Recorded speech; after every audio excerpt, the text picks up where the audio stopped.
Eh bien bonjour, aujourd'hui nous allons visiter la cité de Bar-le-Duc.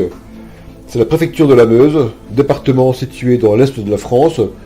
À l'ouest nous pouvons trouver la Haute-Marne et à son est la Meurthe-et-Moselle. En grande partie cachée dans une cuvette traversée par le canal de la Meuse au Rhin et le cours de l'Ornain, la préfecture de la Meuse séduit pourtant dès le premier abord. Ancienne capitale du duché de Bar, elle conserve intacte la trace de sa splendeur à la Renaissance. La ville haute, rayonnante par ses façades en pierre blonde, miraculeusement conservée depuis l'Ancien Régime, montre un visage presque méridional.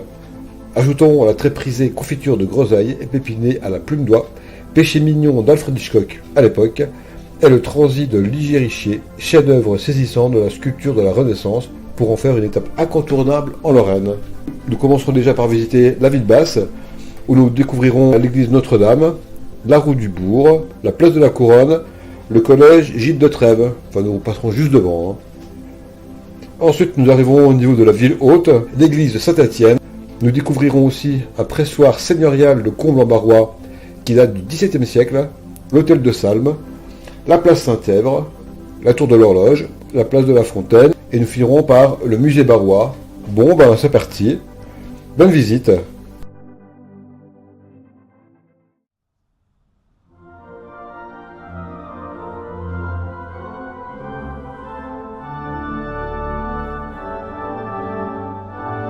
Plus ancien édifice religieux de la ville, l'église Notre-Dame fut également sa seule église paroissiale jusqu'à la fin du XVIIIe siècle.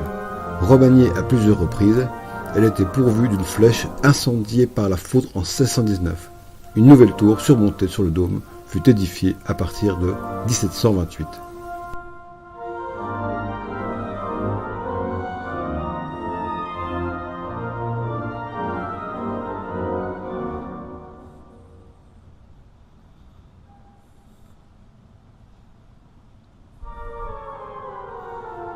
Fondée par la comtesse Sophie en 1888 à l'emplacement d'un premier sanctuaire dédié à la Vierge, le prieuré Notre-Dame dépend alors de la riche abbaye de Saint-Miel. Une charte de l'évêque de Toul fixe les relations entre les moines et les habitants. Le prieur est ainsi nommé curé de la paroisse, tandis qu'un vicaire assure le quotidien de la vie paroissiale. L'histoire de l'église est émaillée de nombreux conflits d'intérêts entre le prieuré et la ville.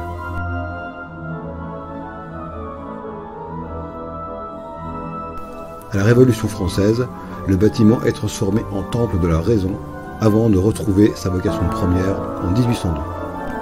Construite sur 4 siècles, Notre-Dame cumule les styles architecturaux. On y retrouve un double transept permettant un accès dégagé au chœur. Ce même chœur, bâti au XIIe siècle, est de style gothique. En 1383, le duc Robert le Magnifique fait reconstruire la nef. Plusieurs chapelles latérales complètent l'ensemble durant les siècles suivants. Le haut-relief de l'Assomption de la Vierge surmonte le porche d'entrée depuis 1751. À partir de 1812, quelques bâtiments conventuels, cloîtres, jardins, organisés autour de l'église, ne subsistent alors qu'en partie transformés en hospice civil. Un square remplacera alors le cimetière paroissial qui jouxtait l'église à l'est.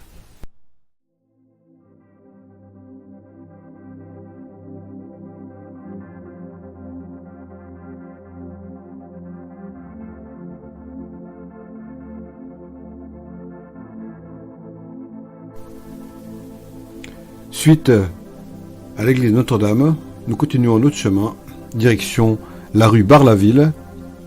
Nous passons sur le même pont, du même nom, le pont Bar-la-Ville, qui supporte en son milieu une chapelle dédiée à Notre-Dame. Et sous le pont s'écoule l'Ornain.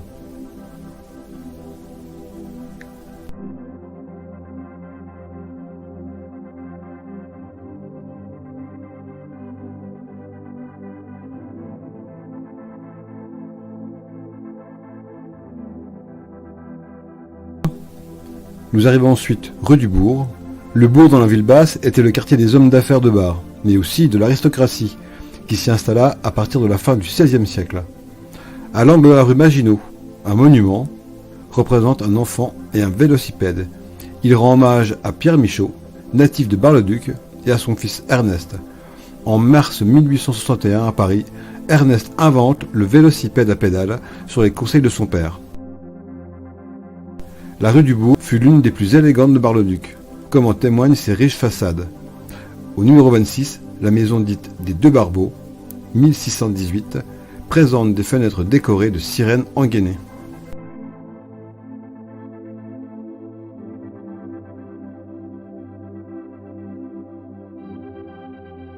Les maisons numéros 42, 46, 49 et 51 montrent des décors de la Renaissance presque exubérants, composés de colonnes, mascarons, êtres hybrides et feuillages.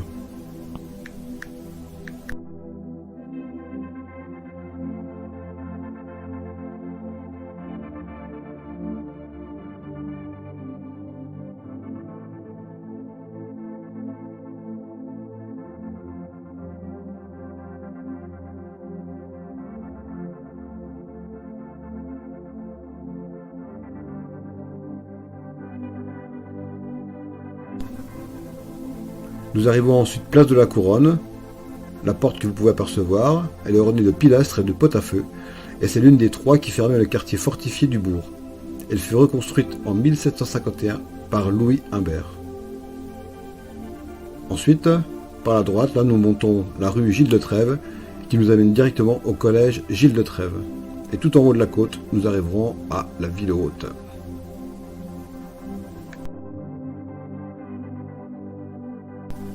Nous arrivons ensuite au collège Gilles de Trèves.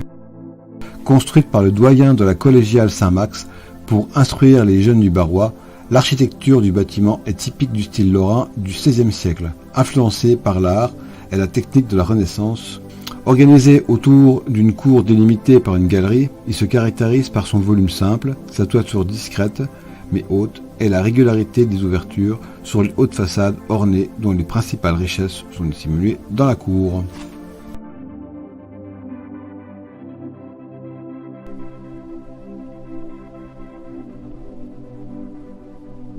Lorsque nous continuons la route, nous arrivons en ville haute.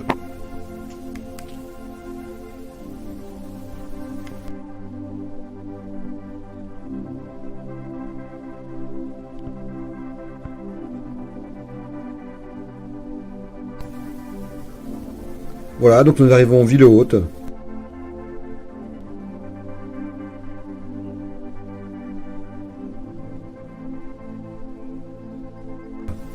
Cet exceptionnel ensemble architectural du XVIe, XVIIe et XVIIIe siècle était le quartier aristocratique de Bar.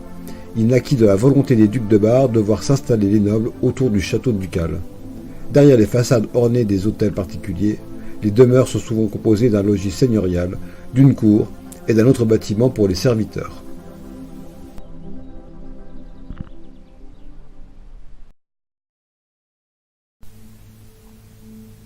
La tour de l'horloge est un vestige de l'ancien château ducal.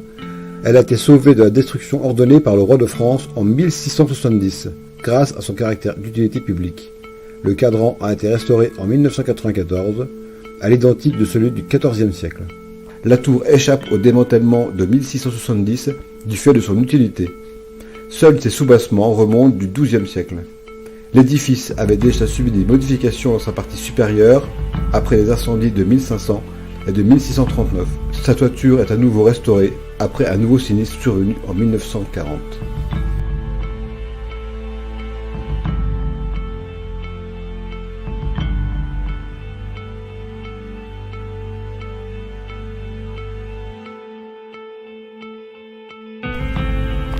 Nous arrivons ensuite place de la Fontaine. Elle tient son nom de la fontaine publique qui alimentait la ville haute depuis 1465 à l'initiative de René de l'Anjou, duc du Bar.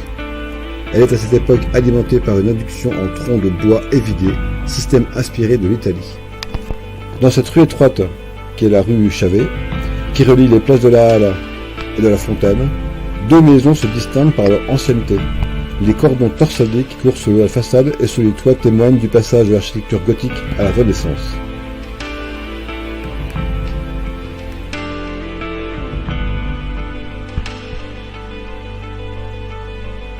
Là nous arrivons place de la Halle, on vient de passer sous le passage de Chartier numéro 5, façade de style baroque, on voit les vestiges des arcades murées des anciennes halles construites au XIIIe siècle. et incendié en 1788. Cet endroit fut le cœur économique de la ville vaude depuis le XIIIe siècle.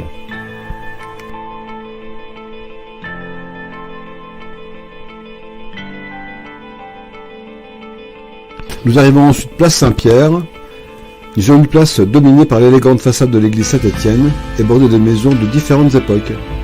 On y croise des maisons médiévales, à colombage avec son étage à encorbellement.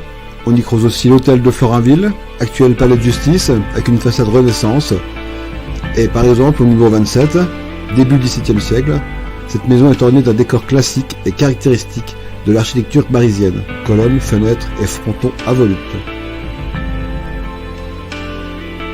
Située place Saint-Pierre à Bar-le-Duc, l'église Saint-Étienne que nous voyons, auparavant collégiale Saint-Pierre, présente une architecture de type gothique flamboyant, nuancée par quelques détails de type Renaissance. Classé monument historique, elle a été érigée et enrichie par les ducs de Bar dès 1315, l'édifice d'origine ayant subi des dégâts de la guerre de 100 ans. Il a été restauré à plusieurs reprises au XVe siècle. L'église abrite aujourd'hui les vestiges des tombeaux des ducs de Bar. Elle renferme aussi un riche mobilier et plusieurs œuvres d'art, dont 2 pièces du sculpteur Ligier Richer, dont le Transi, chef-d'œuvre majeur de la sculpture de la Renaissance, et le Christ et les 2 larrons. À voir aussi dans l'église la statue de Notre-Dame du Guet, XIVe siècle, très vénérée des Barisiens. Elle prévient les habitants d'une invasion ennemie en 1440. L'hôtel de Florinville, 16e, 18e siècle, monument historique. Construite pendant la Renaissance pour la famille de Florinville, proche des ducs de Bar, cet édifice domine la place Saint-Pierre par la richesse de son ornementation. Elle fut complétée au XVIIIe siècle, lorsque l'hôtel devient le siège de la municipalité. En 1770, c'est dans cette bâtisse qu'est donc reçue la princesse Marie-Antoinette d'Autriche, en route vers Compiègne, où elle épousera le futur roi Louis XVI. Après avoir hébergé une compagnie militaire de réserve de 1805 à 1814, l'hôtel devient le siège du musée municipal lorsque celui-ci est fondé par l'architecte Théodore Houdet et le maire Paul Guillon en 1841. Depuis 1949, il accueille le tribunal de grande instance, puis la cour d'assises.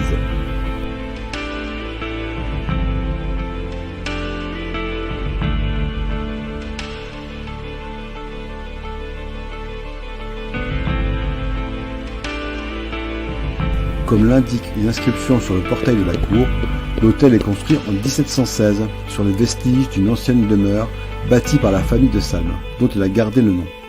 Ce premier édifice est détruit au début du XVIIIe siècle avec la porte au bois mitoyenne qui marquait l'entrée de la ville au niveau des anciennes fortifications. Occupé par la famille de la Morte à partir de 1740, on peut supposer que cette famille est à l'origine de la construction du bâtiment aujourd'hui conservé. La transformation de cette résidence privée en un édifice public au XVIIIe siècle conduit à la mise en place d'un perron devant la porte d'entrée, l'agrandissement des baies du premier étage et la création de 2 balcons sur console ornée de garde-corps en fer forgé attribués à Jean Lamour, l'auteur des grilles de la place Stanislas de Nancy. Ces grilles comportaient à l'origine des lys de France et des barbeaux. Les armes de la famille de Florinville qui ornaient la façade ont été remplacées par celles du royaume de France et celles du duché de Bar, surmontées de la devise latine « Les hauts faits résonnent ». Occupée par la famille de la Morte à partir de 1740, on peut supposer que cette famille est à l'origine de la construction du bâtiment aujourd'hui conservé.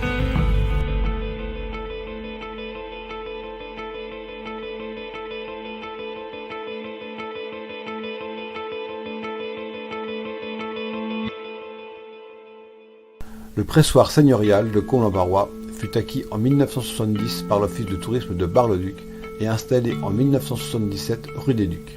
Il constitue avec le pressoir abbatial de Beaulieu-en-Argonne un témoin essentiel d'une riche tradition viticole dans la Meuse. Si un pressoir communal est mentionné à Combles-en-Barrois dès le XVe siècle, ce pressoir ne semble cependant pas antérieur au XVIIe siècle. Mais en l'absence d'inscription et de décor, seule une étude dendrochronologique en donnerait une datation fiable. Jusqu'à l'arrivée du phylloxéra au XIXe siècle, la Lorraine est une région viticole importante et des pressoirs sont présents sur tout le territoire. S'il n'est pas indispensable à la production du vin, le pressoir facilite le pressurage et permet de traiter de grandes quantités de raisins en évitant les pertes. Les pressoirs à arbre, de type de celui-ci, sont des instruments performants, mais très onéreux. Propriété du seigneur et abbaye, ils sont mis à disposition des vignerons. Ils sont construits en chêne hormis la vis, qui est en bois à grains fins, charme, orme, corbier. Les pièces métalliques présentes ne sont en général que des éléments de renfort placés à la suite d'une cassure ou d'une fissure.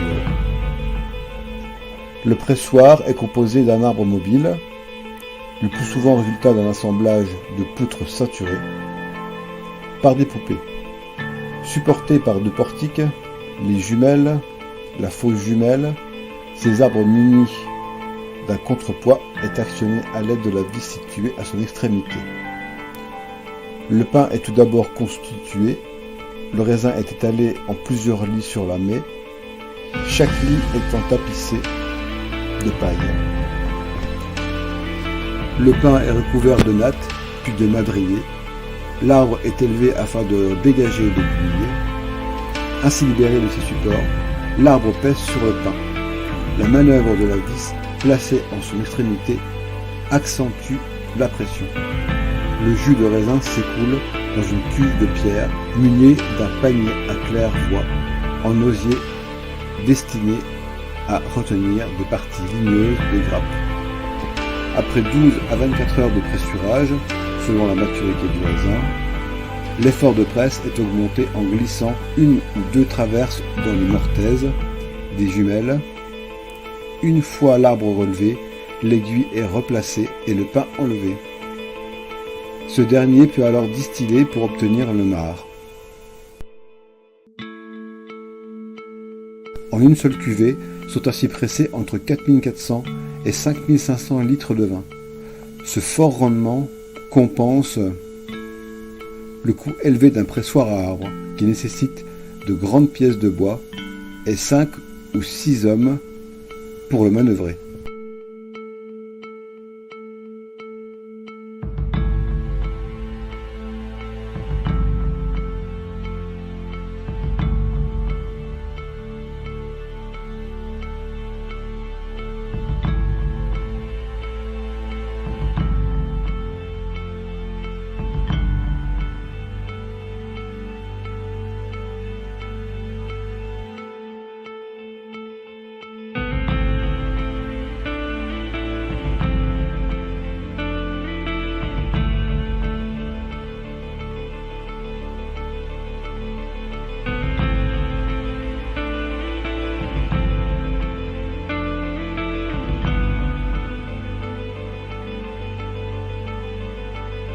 Le château des Ducs de Bar domine la vallée de l'Ornain et de la ville basse, construit au Xe siècle par Frédéric, duc de Haute-Lorraine, pour protéger ses terres. Il est détruit sur ordre de Louis XIV, qui veut ainsi punir la politique anti-française de Charles IV de Lorraine.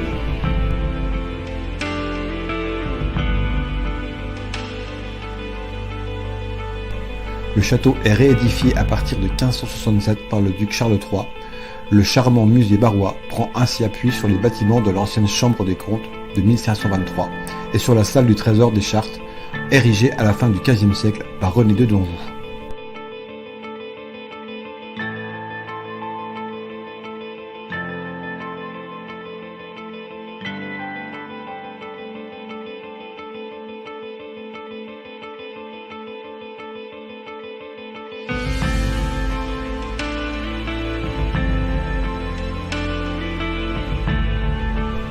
Le musée barrois est installé dans les vestiges de l'ancien château du duc de Bar et de Lorraine, situé au cœur du quartier historique de Bar-le-Duc, en ville haute. Il offre aux visiteurs des collections riches et diversifiées. Le beau bâtiment Renaissance de l'ancien château abrite aujourd'hui la conservation et le musée. Les visiteurs découvrent les collections au fil d'un parcours de 13 salles de l'Antiquité au XXe siècle. Un espace est entièrement consacré aux expositions temporaires.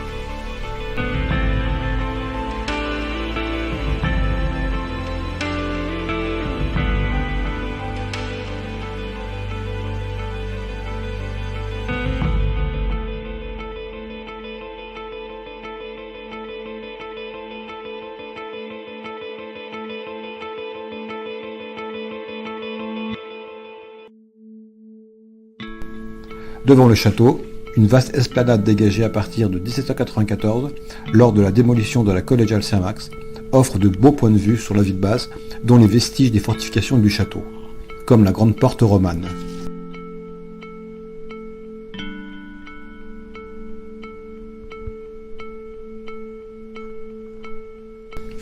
En 1970, la décision est prise de déménager le musée dans les vestiges de l'ancien château des Ducs de Bar, jusqu'alors occupé par une école.